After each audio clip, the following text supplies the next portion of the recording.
Oke.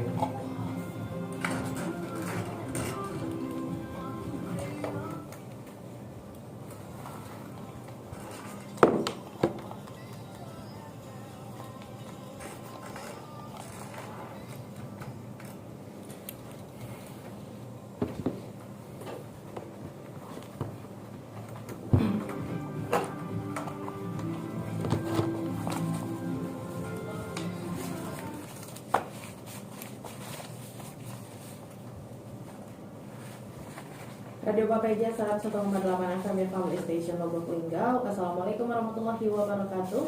Selamat sore Papeja People, apa kabarnya? Semoga tetap dalam keadaan sehat walafiat ya. Bagaimana puasanya hari ini Papeja People? Mudah-mudahan lancar sampai maghrib nanti ya. Dan hari ini seperti biasa di edisi Senin 3 Mei 2021, Miranti hadir untuk menemani kamu di program obrolan puasa seputar Ramadan atau Opus Ramadan. Dan sudah hadir di tengah ruang dengar kamu perwakilan dari Majelis Ulama Indonesia dan juga Mas Dasi Lampari, Ustadz Muhammad Ali SHGMA. Assalamualaikum Ustadz. Waalaikumsalam warahmatullahi wabarakatuh. Senang sekali hari ini bisa berjumpa dengan Ustadz pertama kali ya Tad ya. Alhamdulillah. Syukurillah. Sehat ya Tad? Alhamdulillah sehat. Alhamdulillah. Baik Pak PJ People, hari ini seperti yang kita ketahui kita sudah masuk di hari ke-21 ya. Dan sudah masuk untuk waktu beritikaf nih. Nah kita akan membahas tentang keutamaan itikaf di bulan Ramadan. Nah kali ini akan langsung kita bincang-bincang dengan Ustadz Muhammad Ali. Kepada Ustadz silakan. Assalamualaikum warahmatullahi wabarakatuh. Alhamdulillahirabbil alamin. Wassalatu wassalamu ala asrofil anbiya'i wal mursalin wa ala alihi wa sahbihi ajma'in. Asyhadu an la ilaha illallah wa asyhadu anna Muhammadar Rasulullah. Allahumma sholli ala Sayyidina Muhammad wa ala ali Sayyidina Muhammad. Qala ta'ala fil Qur'anil Karim, bismillahirrahmanirrahim. Ya ayyuhalladzina amanu kutiba alaikumus syiyam kama kutiba alal ladzina min qablikum la'allakum tattaqun. Shadaqallahul azim. Para pemirsa dan pendengar di mana saja berada, alhamdulillah kita sudah berada di hampir di penghujung bulan Ramadan 1442 Hijriah. Alhamdulillah dengan izin Allah bahwasanya kita diberikan Allah nikmat dan rahmat oleh Allah Subhanahu wa taala sehingga kita bisa melaksanakan yaitu ibadah puasa di bulan Ramadan. Karena banyak saudara-saudara kita, orang tua kita, sahabat kita yang tidak lagi bertemu dengan bulan Ramadan. Maka kita katakan marhaban ya Ramadan, selamat datang bulan Ramadan. Ketika di ujung bulan Ramadan, Rasulullah SAW pernah menangis. Ketika itu ditanya oleh para sahabat, ya Rasulullah, kenapa engkau menangis ya Rasulullah? Rasulullah mengatakan, saya menangis, saya bersedih, saya khawatir nanti dia akan datang, saya tidak bertemu lagi dengan bulan Ramadan. Para pemirsa dan pendengar di mana saja berada, ketika tamu agung datang kepada kita 1 tahun 1 kali, artinya tamu agung ini harus dilayani, harus dijamu. Khawatir nanti tamu agung ini ketika pergi menghadap Allah, dia mengatakan, saya datang ke rumah pulang, tidak dijamu, tidak disuruh duduk, tidak disuruh masuk, apalagi disuruh tidur di rumahnya. Maka melalui momen bulan Ramadan ini, kerjakanlah yang terbaik. Karena apapun yang dilakukan di bulan Ramadan ini, lain di bulan-bulan yang lain. Contoh, membaca surah Al-Quran saja 1 huruf di bulan yang lain, diberi ganjaran 10 ganjaran. Alif Lam Mim 3 huruf jadi 30. Tetapi di bulan Ramadan ini, dilipat gandakan oleh Allah Subhanahu wa ta'ala sampai 700 lipat kali ganda. Para pemirsa dan pendengar di mana saja berada, Radio Papeja yang dimuliakan Allah, tentunya di bulan Ramadan ini ada berbagai pembagian-pembagiannya. Ada dikatakan syahrul ibadah, bulan beribadah. Ada dikatakan syahrul huda, bulan turunnya petunjuk. Ada dikatakan syahrul jihad, bulan perjuangan. Dan kemudian syahrul ghufran, bulan pengampunan. Dan syahrul fat, bulan kemenangan. Artinya momen bulan Ramadan ini memang kalau ketika kita bertemu dengan bulan Ramadan, kita tidak bisa menikmatinya, maka kata Rasulullah, umatku ini mundur ke belakang 50 tahun. Tetapi, jika kita melakukan sesuatu yang terbaik di bulan Ramadan ini, maka mendapatkan sesuatu kemajuan-kemajuannya, maju 50 tahun ke depan. Maka kata Rasulullah, barang siapa yang menyambut bulan Ramadan ini dengan penuh gembira ria, maka dihapuskan dosanya 1 tahun yang lalu. Allahu Akbar. Para pemirsa atau pendengar di mana saja berada, artinya kemudian di ujung bulan Ramadan ini, dikatakanlah 21 ke atas dan banyak orang mengatakan selikur, maka mulailah kita untuk banyak-banyak berzikir kepada Allah. Beriktikaf di masjid terutama itu lebih baik daripada maksudnya di rumah, akan ganjaran pahalanya tentu lain di masjid, ketenangannya. Ketika kita beriktikaf di masjid, maka insya Allah itu jika bertemu dengan malam Lailatul Qadar, maka amalan kita diterima oleh Allah bagaikan beramal 1000 bulan. 1000 bulan, bayangkan para pemirsa dan pendengar di mana saja berada, itu bagaikan 83 tahun lamanya beribadat kepada Allah. Makanya umur Rasulullah walaupun umurnya pendek umurnya, bukan seperti umur yang lain sampai ada 300 tahun, 500 tahun, 900 tahun, tapi umat Rasulullah paling panjang 100 tahun umurnya, tetapi amalan-amalan yang diberikan ganjaran oleh Allah itu berlipat ganda. Sehingga seandainya kita bertemu di bulan Ramadan ini 1 kali saja, artinya bertemu dengan Lailatul Qadar, maka itu bagaikan amalan 83 tahun dan 1000 bulan. Kalau bertemu 2 kali berarti hampir 163 tahun. Kalau bertemu 4 kali, subhanallah, luar biasa ganjarannya. Kalau sampai kita banyak bertemu setiap tahun, maka sampai kuburan kita pun bersinar-sinar. Ya Mbak ya. Para pendengar, pemirsa, tahu di mana saja berada, tentunya melalui puasa di bulan Ramadan ini adalah merupakan pendidikan mental yang sangat membentuk kepribadian yang utuh. Menahan segala nafsu dari berbagai sudut pandang. Pada suatu ketika Rasulullah dan para sahabat baru pulang dari memenangkan perang Badar. Kemudian perang yang begitu hebat, tapi Rasulullah mengatakan ini belum seberapa perjuangan ini. Ada lagi peperangan yang paling besar, adalah peperangan menahan hawa nafsu. Makanya ada 3 golongan orang atau barisan orang yang ketika berdoa kepada Allah, dia tidak ditolak oleh Allah. Golongan pertama adalah golongan orang yang tentunya imamul adil, golongan orang-orang atau pemimpin yang adil. Jika dia melakukan sesuatu kepada rakyatnya, dan apabila mungkin kita tidak seluruhnya mungkin dikatakan kategorikan atau imam ini atau pemimpin ini merupakan kade, camat dan bupati dan seterusnya, gubernur dan presiden, tapi pemimpin yang paling kecil adalah dalam rumah tangga. Ketika kita bisa membawa rumah tangga kita kepada jalannya Allah dan semuanya masuk ke surganya Allah, anak dan istri kita termasuk artinya imam yang adil. Maka ketika orang-orang ini berdoa kepada Allah, tidak ditolak oleh Allah.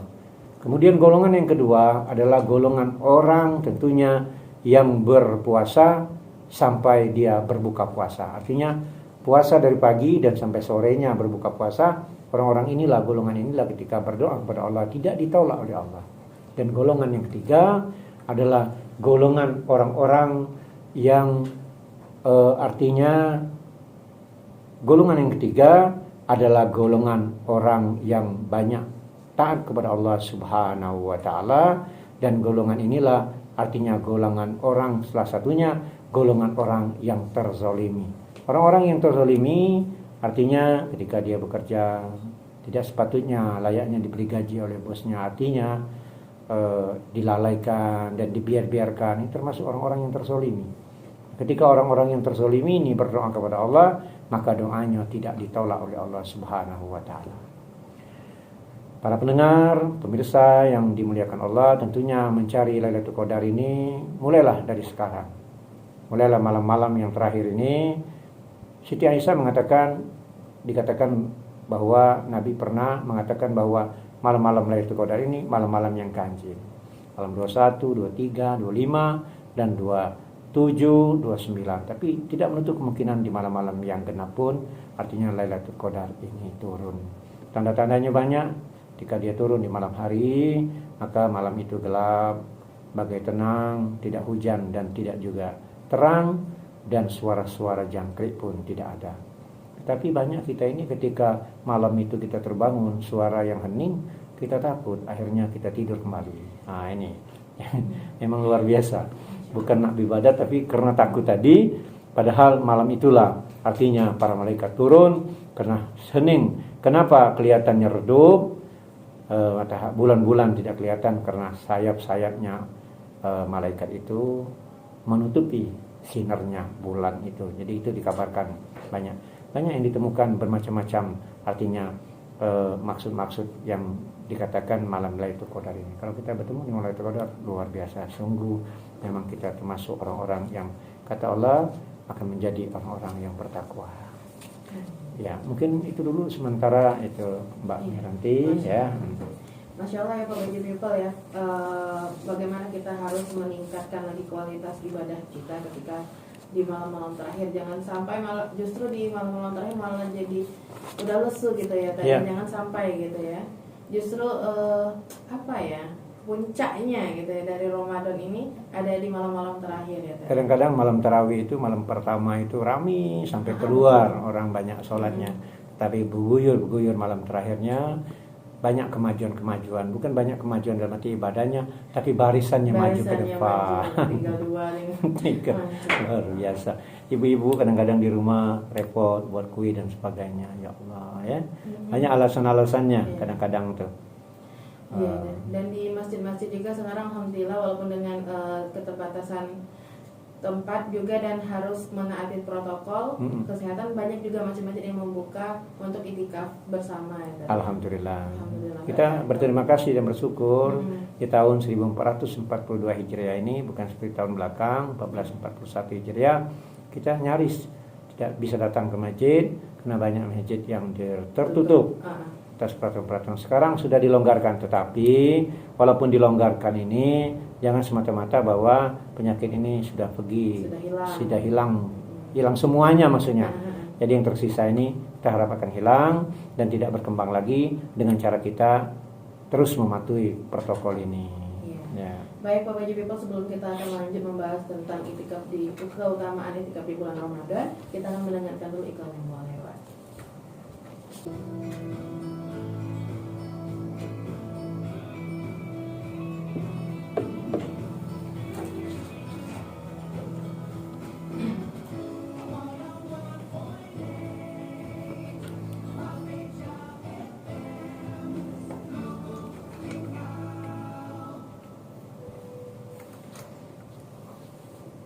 Pada Jazz Radio PPJ FM Your Family Station Lombok Linggau, masih bersama Miranti, PPJ People dan juga Ustaz Muhammad Ali di program Opus Ramadan edisi Senin 3 Mei 2021. Nah PPJ People, kita tadi sudah membahas tentang keutamaan beritikaf di bulan Ramadan dan kita akan lanjut untuk membahas itu ya Ustaz ya. Ya, silakan Ustaz dilanjutkan. Para pemirsa dan para pendengar yang dimuliakan Allah Subhanahu wa taala, bahwasanya itikaf di masjid ini bukan tidak dalam anjuran, artinya bukan semata-mata keinginan kita sendiri, tapi merupakan itu anjuran dari Allah Subhanahu wa taala. Dan juga para rasul juga, Rasulullah SAW juga menganjurkan banyak-banyaklah kita itikaf di masjidnya Allah Subhanahu wa taala. Karena kata Allah, hanya orang-orang yang berimanlah yang mencintai masjidnya Allah Subhanahu wa taala itu. Sehingga ada suatu hadis mengatakan, hadis qudsi ini, pada hari kiamat Allah Subhanahu wa taala berfirman, pada hari ini orang-orang yang berkumpul di padang mahsyar akan mengetahui siapa yang termasuk keluarga utama, pemurah itu. Para sahabat bertanya, siapakah keluarga yang pemurah itu ya Rasulullah? Nabi sallallahu alaihi wasallam menjawab, mereka itu ialah keluarga majelis zikir di masjid-masjidnya Allah. Nanti para pendengar dan pemirsa atau PPJ People di mana saja berada, ketika berbicara tentang itikaf di masjid ini, apa yang dilakukan? Pertama, artinya kita datang sholat 2 rakaat dulu, menghormati masjid, kemudian sholat, artinya taubat yang penting, karena kita bertobat dulu baru memohon kepada Allah Subhanahu wa taala. Dan zikirnya tergantung yang selama ini kita rasakan yang mana lebih enak, lebih nyaman dan lebih enak. Bisa jadi zikirnya la ilaha illallah hul malikul hakul mubin Muhammadar Rasulullah shadiqul wa'di amin. Bisa jadi subhanallah walhamdulillah wala ilaha illallah wallahu akbar wala haula wala quwwata illa billahil aliyyil azim. Bisa jadi dimulai dengan artinya meminta pengampunan kepada Allah Subhanahu wa taala. Seperti Astaghfirullah, astaghfirullah Rabbal baroya, astaghfirullah minal khatoya 3 kali. Kemudian ketika itu berdoa kita, Rabbi zidni ilman nafi'an, gitu ya. Wafini amalan makbulan, wahabli rizqan wasi'an, watub alayya taubatan nasuha, watub alayya taubatan nasuha. Nah, ketika Rabbi zidni itu artinya kita mengangkat tangan berdoa kepada Allah. Jadi tadi istighfar dulu. Istighfar ini tentunya Mbak Miranti bukan main-main. Dikira orang ini ibu-ibu di majelis taklim saja melantunkan lagu-lagu seperti itu. Padahal pernah ada suatu zaman atau kaum wilayah sebelah atau negara sebelahnya dalam keadaan paceklik, penuh gersang dan kemarau yang panjang, ya, banyak penyakit yang datang. Tapi ada ulama yang kena, artinya di wilayahnya yang terkena masalah ini datang ke wilayah yang sebelah yang makmur, artinya yang sentosa, bertanya, kenapa kamu makmur sementara kami tidak makmur? Ternyata di wilayah yang sebelah ini, di negara yang sebelah ini, di daerah yang sebelah ini sering melantunkan istighfar ini. Astaghfirullah Rabbal baroya, astaghfirullah minal khatoya. Nah ini jadi tidak sembarangan, bukan berarti lantunan-lantunan orang-orang yang di majelis taklim saja ibu-ibu. Artinya kita hendaklah banyak istighfar dulu. Kita istighfar, memohon ampunan kepada Allah, baru memohon kepada Allah Subhanahu wa taala dengan zikir yang tadi. Bisa pendek lagi zikir itu, menyebut nama Allah saja. Allah, Allah, Allah. Apalagi sampai zikir itu sampai mengena sehingga hanya hati lagi yang berdetak dan lidah ke langit-langit menyebut nama Allah. Nanti kalau kita nyoba itu luar biasa rasakannya, semuanya rasanya begitu dekat dengan Allah Subhanahu wa taala. Kalau sudah melaksanakan ini di masjid itikaf, mudah-mudahan Lailatul Qadar ini akan menemui kita. Dan tidak sembarangan kita menemui, dia akan menemui kita kalau kita tidak menginginkan pertemuan itu atau perjumpaan itu. Tapi perlulah diperhatikan buat bapak-bapak, ibu-ibu atau ibu-ibu juga suaminya. Lihat kemana suami ini mencari Lailatul Qadar ini, ke masjid, di rumah, atau sekedar jalan-jalan yang jauh. Kalau sampai jauh itu bukan mencari Lailatul Qadar, tapi mencari Laila Qadariyah itu Mbak nanti. Jangan sampai ya. Jangan sampai ya. Nah, Bapak Ibu People, mungkin buat Bapak Ibu People di rumah yang sedang menyimak mau bertanya tentang itikaf ataupun mungkin ada mengenai hal-hal lain yang perlu ditanyakan, boleh langsung untuk telepon kita via telepon ya Bapak Ibu People di 0733321737, atau Bapak Ibu People juga bisa tanya-tanya di Facebook kita di @PPJFM Lubuk Linggau 2. Itu nanti langsung aja komen ya Bapak Ibu People ya. Dan luar biasa sekali pada sore hari ini. Jadi di dalam masjid itu ngapain, mungkin banyak yang bingung ya tadi hari-hari malam-malam tahan menjaga tidurnya gitu kan. Ngapain gitu kan, ya sholat, tilawah ya tadi ya, dan juga berzikir ya, dengan zikir yang seperti yang saya katakan tadi. Seperti subhanallah walhamdulillah wala ilaha illallah wallahu akbar. Seperti ada lagi la ilaha illallah. La ilaha illallah itu hebat itu Pak Miranti. Kalau kita bisa mengamalkannya 70.000 kali, itu hajat kita akan terkabulkan. La ilaha illallah itu. Malah ketika Rasulullah datang ke mengunjungi yaitu surga, diajak oleh malaikat Jibril, ada Rasulullah melihat pembangunan rumah besar, istana di surga itu. Semua orang membangun, tukang-tukangnya banyak. Ditanya oleh Rasulullah, punya siapa itu? Itu orangnya masih di dunia, kata Jibril. Orang yang punyanya masih di dunia dan sering membaca berzikir la ilaha illallah. Ketika itu para tukangnya berhenti. Ditanya lagi oleh Rasulullah, ya Jibril, kenapa para tukang yang membangun istana itu berhenti? Mungkin saja orang yang punya rumah ini lagi ke WC, mungkin lagi berhenti sejenak. Jadi dia berhenti mengucapkan la ilaha illallah itu, maka tukangnya berhenti. Ketika dia mengucapkan, bangun lagi. Subhanallah. Baik.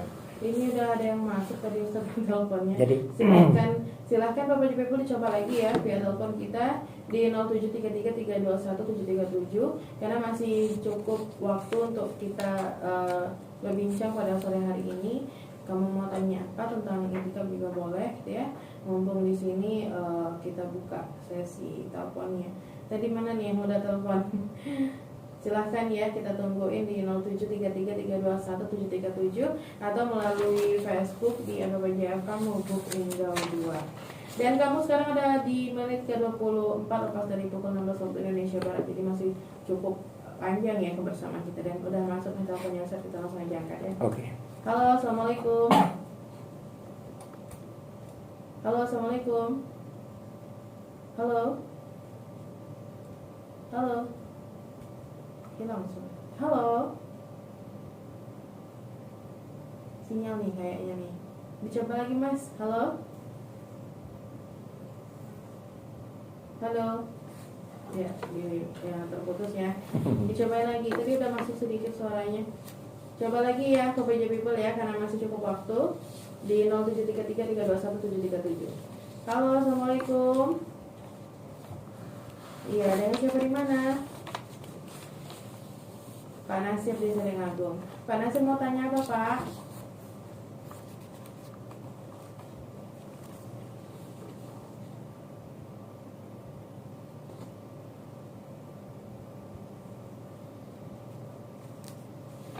Oke, itu aja Pak. Oke, makasih ya Pak Nasir ya. Ya, Assalamualaikum. Waalaikumsalam. Udah dengar langsung tadi ya? Iya, dengar. Jadi pertanyaannya, apakah orang yang berpuasa itu saja yang menerima malam Lailatul Qadar? Semua orang yang berpuasa atau tidak? Kan udah dikatakan bahwa puasa ya udah puasa. Tetapi kan ketika ingin bertemu dengan Lailatul Qadar itu, tidak semua orang yang berpuasa itu akan menemui malam Lailatul Qadar itu. Karena ada tambahannya lagi. Tambahannya lagi artinya bukan sekedar puasa menahan lapar dari pagi sampai sore, tetapi dia harus artinya itikaf di rumah dan masjid, harus mendekatkan diri kepada Allah Subhanahu wa taala dengan banyak berzikir itu, mengharap artinya keinginannya untuk bertemu dengan Lailatul Qadar. Tetapi kalau pertanyaan ini bukan semuanya maksudnya. Mungkinkah orang yang berpuasa tetapi dia tidak pula nak serunian, iya, berzikir sampai menghilangkan ini, meninggalkan pekerjaan, diam di masjid untuk bertemu dengan Lailatul Qadar ini. Mungkin saja orang yang biasa-biasa saja bisa bertemu dengan Lailatul Qadar. Itu pilihan, Mbak Mira. Artinya pilihan ya, bukan tidak ada pilihan. Sama seperti ketika ada sebuah cerita orang bertemu atau bermimpi dengan Rasulullah SAW. Banyak orang yang sudah alim, yang sudah ya dekatnya kepada Allah luar biasa, tapi dia sedih, dia sampai sekarang pun dia belum pernah bertemu dengan Rasulullah, artinya di dalam mimpi. Bahkan belum ada kesempatan datang ke kuburnya Rasulullah SAW karena biaya dan sebagainya. Dia alim, tapi ada juga orang yang biasa-biasa saja, di kategori mungkin remaja-remaja yang cukup agak tidak terlalu alim, tapi mungkin Allah mengajaknya, artinya untuk dia lebih dekat. Itu namanya dapat hidayah namanya, hidayah ya. Hidayah atau karomah atau ilham dan sebagainya. Artinya mereka ditarik, artinya diajak. Dia bertemu, artinya bermimpi dengan Rasulullah SAW. Ada pengalaman-pengalaman seperti itu, pengalaman rohani. Dia nyadari, saya ini rasanya dia sealim yang dikatakan. Tidak mengamalkan sesuatu, membaca surah Muhammad dan sebagainya. Dan selawat saya tidak perlu terlalu berlebihan yang selawat saya, tetapi saya bertemu dengan Rasulullah SAW melalui mimpi. Nah ini kan makanya tidak menutup kemungkinan, tapi tidak semuanya, maksud saya tidak semuanya, tetapi artinya kalau ingin bertemu bisa jadi orang yang sudah berusaha untuk itikaf di masjid pun tidak bertemu. Wallahu a'lam bishawab, tidak bertemu dan tidak ditemukan oleh malam Lailatul Qadar ini. Karena apa? Wallahu a'lam bishawab. Kita kan ini semuanya rahasia Allah Subhanahu wa taala. Tinggal lagi kita ini istiqomah saja dalam hidup ini. Kalau istiqomah, mudah-mudahan itu termasuk kita ini orang yang wara, yang selalu berhati-hati saja istiqomah. Ketika istiqomah membaca sesuatu, itu bisa menjadi kehebatan buat kita. Bukan tidak, para ulama, para wali Allah, dia cukup membaca bismillah saja bisa nyebrang lautan tanpa perahu. Artinya itu keistiqomahannya terhadap amalan-amalannya. Jadi kita amalah yang seperti yang saya katakan tadi. Kalau kita biasa dingin mengatakan ya Latif, ya Maha Lembut, ya amalkan ya Latif, ya Latif. Ya, artinya amalan-amalan itu. Kalau yang paling lembut lagi itu berselawat kepada Rasulullah SAW. Karena amalan-amalan ini kalau bukan tidak cocok dengan kita, masalah juga Mbak Miranti. Seperti Mbak Miranti membaca ayat kursi 1000 kali sehari, keriting rambut itu. Iya, bisa keriting rambut. Artinya tidak ada keseimbangan dengan tubuh kita. Makanya kalau kita dari nama pun kita mengamalkan sesuatu Asmaul Husna itu harus ada keseimbangan. Jujur saja, seperti saya ini Muhammad Ali itu tinggi. Kalau saya mengamalkan yang keras, artinya mengamalkan ya qawi ya mukid, itu lebih kasar lagi berarti. Tapi saya dianjurkan oleh guru saya mengamalkan ya Latif, yang Maha Lembut. Maka yang kita agak egois, agak apa itu, artinya kita tertimpa dengan amalan-amalan seperti jadi baik. Macam selawat juga seperti itu. Ya, itu. Udah masuk ke telepon kedua, Ustaz. Ada ya? Langsung angkat aja. Boleh. Halo, assalamualaikum. Iya, selamat sore. Dengan siapa di mana? Iya, dengan siapa? Rizky. Iya. Halo. Iya, boleh.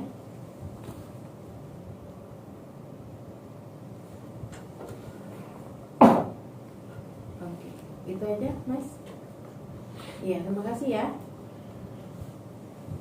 Iya, Ustaz, puasa tapi nggak sholat, apakah puasanya diterima? Hebat ya. Hebat sekali itu. Puasa dia tahan, menahan haus tahan, menahan lapar tahan, ya. Menahan merokok, yang hobi-hobi menahan ngopi, menahan sesuatu, pokoknya banyak nafsu-nafsu yang kita tahan. Tapi ibadah sholat yang cuma 5 menit yang paling cepat itu ya 5 menit ya, memang luar biasa godaannya ya. Tapi alangkah baiknya ya, memang kalau kita sudah berpuasa itu kerjakanlah sholat. Ada juga orang yang tidak puasa, tapi saya ini ada kabar ya, tapi saya itu membukti, katanya Ustaz, ada orang yang tidak rajin puasa tapi kemudian kenapa? Tetapi dia rajin sholat tarawih. Allahu Akbar. Mungkin ya puasa ini adalah rahasia dia dengan Allah, sementara sholat ini minta dilihat orang lain. Serba salah. Dia mungkin merasa hablum minallah, hablum minan nas. Biar kelihatannya hablum minan nas ini baik, sehingga tapi dia rusak dengan hablum minallah tadi.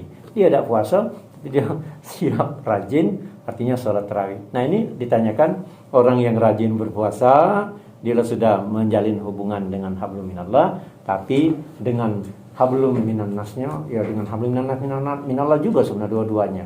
Jika kita bersolat itu lain selain memang kita dilihat oleh manusia, mau tak mau itu ya. Kemudian memang Allah sudah memperhatikan kita. Tapi ada ayat yang inna atau inna kal kausar fasholli rabbika wanhar innasanya kawal abtar. Itu ayat yang diturunkan Allah pendek, tapi maknanya luar biasa panjangnya dan baiknya, bagusnya maknanya. Artinya memang ini, ya Muhammad, kalau sudah aku berikan nikmat yang banyak, segala nikmat aku berikan. Hitungan nikmat ini luar biasa. Kalau seandainya daun-daun itu jadi kertas dan kemudian pohon-pohon kayu atau cangkangnya jadi pena dan tinta di laut jadi tintanya ya. Kau tulis seluruh nikmat yang Allah berikan kepada kita ini, tidak tertulis nikmat itu. Sekarang fasholli li rabbika wanhar. Artinya kerjakan kau sholat ini. Mau tidak mau, ingin tidak ingin, kau kerjakan sholat ini. Untuk kau, katakanlah membalas syukur kepadaku, kata Allah. Ya, nah itu. Tapi yang terpenting kita hidup ini aniskurli wali walidaika. Bersyukur kepada Allah atas nikmat yang berikan kepada kita, dan bersyukur kepada orang tua yang sudah banyak memberikan kebaikan kepada kita. Kalau kita bersyukur kepada Allah, tidak bersyukur kepada orang tua, maka syukur kepada Allah tidak diterima oleh Allah. Oh, itu biasa ya. Jadi alangkah lebih baiknya jika dikerjakan semuanya. Semuanya. Ya, tadi. Ah. Supaya tidak menurunkan nilai Iya, atau pahala. benar. Kalau sampai ada orang yang puasanya rajin 30 hari, tapi sholatnya tidak, kan bingung. Iya. Sholat yang mana dia ada rajin ini? Iya. Apa sholat tahajudnya? Kalau sampai sholat 5 waktunya tidak dikerjakannya, dia puasa, ini orang bingung juga gitu. Perlu diajak ngobrol ini. Iya. Oke, mungkin lebih lanjut nanti Mas Rizky ya boleh ngobrol-ngobrol langsung, mungkin bisa menghubungi Ustaz Muhammad Ali. Jadi. Oke, ini udah masuk juga ke penelpon ketiga, kita angkat lagi ya Ustaz ya. Insya Allah masih cukup waktunya. Insya Allah, Okay. mudah-mudahan. Halo, assalamualaikum. Halo. Waalaikumsalam, dengan siapa di mana? Bapak Ariel, mau tanya apa Pak?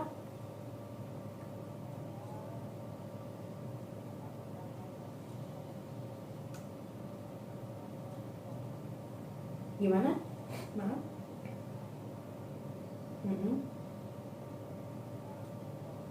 Iya. Oh, pahalanya. Itu saja. Iya, terima kasih ya Bapak Ariel. Waalaikumsalam warahmatullahi wabarakatuh. Ada. Memang ini golongan-golongan orang yang susah nak sholat sebenarnya. Masya Allah. Jadi pertanyaannya, kalau kita mengerjakan la puasa, kemudian kita la sholat pula, apunian ganjarannya ya Allah. Yang paling ditanya duluan di pada mahsyar nanti ketika pertimbangan amal, Allah tidak nanya berapa banyak kita bangun jambatan, berapa banyak kita bangun masjid, menara dan sebagainya, berapa banyak buat kebaikan yang lain, tapi Allah tanya dulu sholatmu gimana. Saking kan kalau sholat wajib kan kita banyak yang tertinggal, Allah jengok berapa banyak kita melakukan sholat sunnah untuk nutupi sholat wajib tadi. Maka guru-guru termasuk almarhum Ustaz Taufik katakan bahwa kita boleh ketika kita masih kecil, mungkin remaja yang malas sholat, kita bayar sholat kita ini. Macam dibayar, dikodo macam itu. Ya, ada ulama juga tidak perlu memberatkan seperti itu ya. Yang berlalu artinya biarlah berlalu, lesgan bibaikon, artinya yang lalu biarlah berlalu. Tapi kalau orang punya keinginan ingin membayar sholatnya masa lalunya, ketika mungkin dulu lagi nakal-nakalnya, artinya sakingkan pentingnya sholat itu. Jadi itu Pak Farel ya. Iya. Ya. Alangkah baiknya kerjakan puasa dan sudah melaksanakan sholat, karena sholat ini pertama duluan ya. Kita juga setahun sekali bulan Ramadan. Sholat ini setiap hari 5 waktu dalam sehari semalam. Jika kita meninggalkan sholat itu, meninggalkan sholat subuh ada hukumnya, meninggalkan sholat asar ada hukumnya. Jadi artinya jangan sampai meninggalkan sholat itu, walaupun bagaimana sulit dan pentingnya. Karena sholat ini saking pentingnya, tidak bisa berdiri duduk, tidak bisa duduk nguling, tidak bisa nguling juga apa namanya itu, matanya berkedip-kedip saja. Saking pentingnya, artinya sholat 5 waktu ini. Tetapi godaan kita terhadap sholat ini luar biasa. Semua orang. Makanya ketika Rasulullah datang Isra Mi'raj itu, kata Nabi Musa, umat muda sanggup dengan sebanyak itu. Ketika dapat 5 waktu juga dan sehari semalam, Nabi Musa juga mengatakan bahwa belum sanggup juga umat itu. Nabi bingung, 5 waktu lah sudah tak sanggup lagi, nak mana lagi, nak dipendek lagi. Artinya saking sulit dan godaannya tentang sholat ini, banyak orang melalaikan sholat. Ketika panggilan-panggilan lain kita cepat, tapi panggilan Allah kadang-kadang kita abaikan.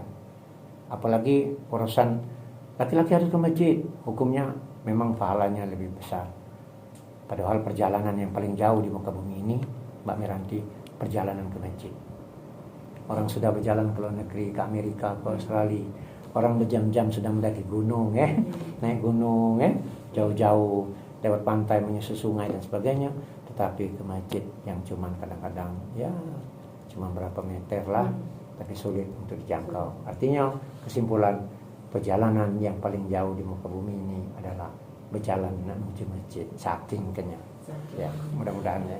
Masya Allah. Baik, Bapak Ibu people, kita tahan dulu untuk kamu yang masih mau bergabung ya, karena kita mau mendengarkan iklan yang mau lewat, atau yang sudah menyimak program Pus Ramadan edisi Senin 3 Mei 2021 untuk edisi hari ini. Dan kita pamit ya Pak People, selamat bersiap-siap, mungkin ada yang bersiap-siap mau buka puasa, ada yang masih masak, semangat Bapak People. Insyaallah sebentar lagi waktu berbuka akan tiba ya, masih sejam lebih lah. Oke, semangat Bapak People dan kita pamit. Wassalamualaikum warahmatullahi wabarakatuh. Waalaikumsalam warahmatullahi wabarakatuh. Aja.